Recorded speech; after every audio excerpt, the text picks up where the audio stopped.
గులాబీ తోటలో గుబులు మొదలైంది. ఎన్నికల్లో ఓటమి తర్వాత గులాబీ పార్టీలో నైరాశ్యం నెలకొందట.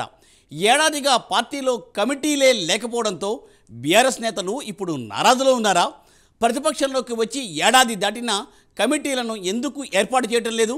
కొత్త ఏడాదిలో అయినా పార్టీ కమిటీలకు మోక్షం లభించేనా?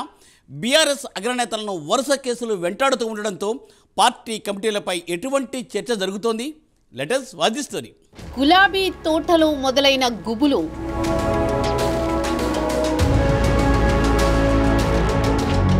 ఏడాదిగా నో కమిటీలు, నారాజులో గులాబీ లీడర్లు.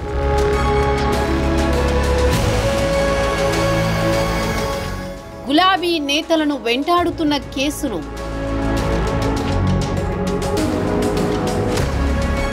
కొత్త ఏడాదిలోనైనా కమిటీలకు మోక్షం కలిగేనా?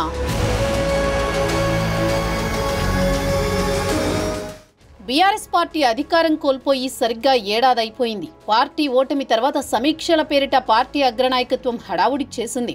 ఆ తర్వాత పార్టీ కమిటీలు శిక్షణా తరగతులను ఏర్పాటు చేస్తామంటూ చెప్పిన ముఖ్య నేతలు సైలెంట్ అయిపోయారు. దీంతో పార్టీ క్యాడర్లో జోష్ తగ్గింది. మరో 5 రోజుల్లో 2025 కొత్త ఏడాదిలోకి ఎంటర్ కాబోతున్నాయి.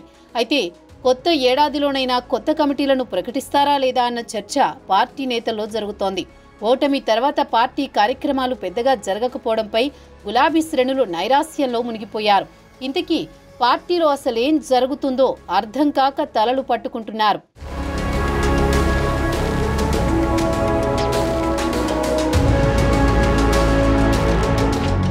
ప్రస్తుతం బీఆర్ఎస్లో రాష్ట్ర కమిటీ మాత్రమే ఉంది. రాష్ట్ర కమిటీలో రాష్ట్ర ప్రధాన కార్యదర్శులు, కార్యదర్శులు ఉన్నారు. కానీ పార్టీ అనుబంధ విభాగాలకు కమిటీలు లేవు.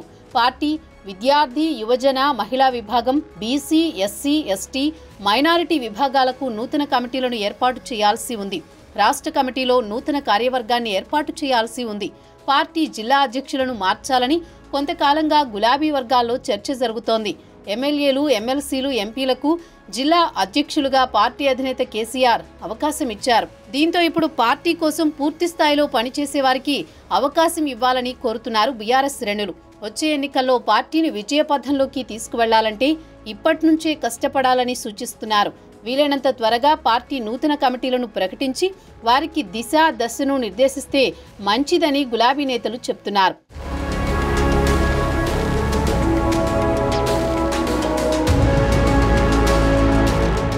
బీఆర్ఎస్ అధికారంలో ఉన్న 10 ఏళ్లు పార్టీ నిర్మాణంపై కేసీఆర్ పెద్దగా ఫోకస్ పెట్టలేదనే టాక్ పార్టీ వర్గాల్లో వినిపిస్తోంది. కేవలం ప్రభుత్వ సంక్షేమ కార్యక్రమాలతో అధికారంలోకి వస్తామని కేసీఆర్ భావించారట. కానీ మొన్నటి మాత్రం సీన్ రివర్స్ అయింది. 10 ఏళ్లు రాష్ట్రాన్ని ఏలిన బీఆర్ఎస్ ఎన్నికల్లో ఓటమి తర్వాత ప్రతిపక్ష స్థానానికి పరిమితమైంది. అధికారం కోల్పోవడానికి పార్టీ నిర్మాణ లోపమే కారణమని ఇప్పటికే పార్టీ శ్రేణులు పార్లమెంటు నియోజకవర్గాల సమీక్షలో అధిష్టానం దృష్టికి తీసుకొచ్చారు. దీంతో పార్టీని క్షేత్రస్థాయి నుండి బలోపేతం చేస్తామని క్యాడర్కు భరోసా ఇచ్చారు.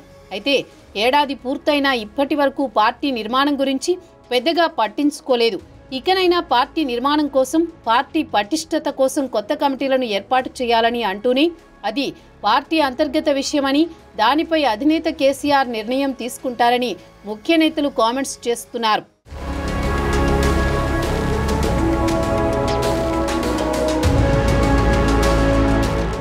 ఓవైపు పార్టీ అంతర్గత విషయాలు అలా ఉంటే మరోవైపు పార్టీ అగ్రనేతలను వరుసగా కేసులు వెంటాడుతున్నాయి. ఇప్పటికే ఢిల్లీ లిక్కర్ కేసులో ఎమ్మెల్సీ కవిత తీహార్ జైల్లో ఉండి చివరకు బెయిల్పై బయటకొచ్చారు. ఆ తర్వాత ఆనాటి బీఆర్ఎస్ ప్రభుత్వంలో విద్యుత్ కొనుగోళ్ల ఒప్పందాలపై కమిషన్ ఏర్పాటు చేశారు. మరోవైపు కాళేశ్వరం ప్రాజెక్టుపై కమిషన్ ఏర్పాటు చేశారు. ప్రస్తుతం కేసును కమిషన్ విచారిస్తోంది. తాజాగా బీఆర్ఎస్ వర్కింగ్ ప్రెసిడెంట్ కేటీఆర్ పై ఫార్ములా ఈ-కార్ రేస్ నిర్వహణలో ఏసీబీ కేసు నమోదు చేసింది. ఇదే కేసులో ఈడీ సైతం కేసు నమోదు చేసి దర్యాప్తు చేస్తోంది. దీంతో గులాబీ పార్టీలో ఎప్పుడు ఏం జరుగుతుందో తెలియని పరిస్థితి నెలకొంది. దీంతో ఆ పార్టీ క్యాడర్లో గందరగోళ వాతావరణం నెలకొంది.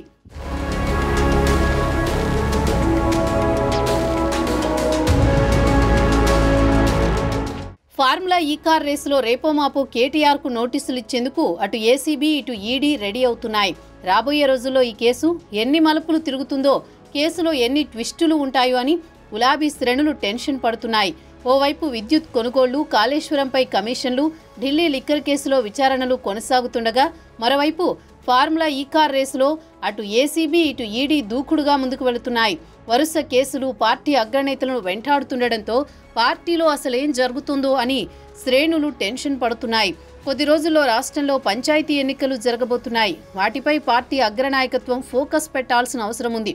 మరో 3-4 ఏళ్లలో మళ్లీ అసెంబ్లీ ఎన్నికల హడావుడి ఎలాగూ ఉంటుంది.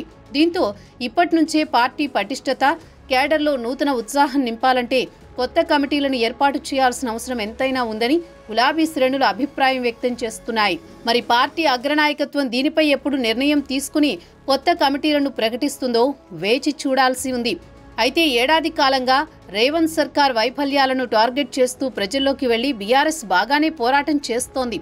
అయితే కొత్త ఏడాదిలోనైనా పార్టీ శ్రేణులపై దృష్టి సారించి క్యాడర్లో అసంతృప్తి లేకుండా చేస్తుందా లేదా అనేది చూడాలి.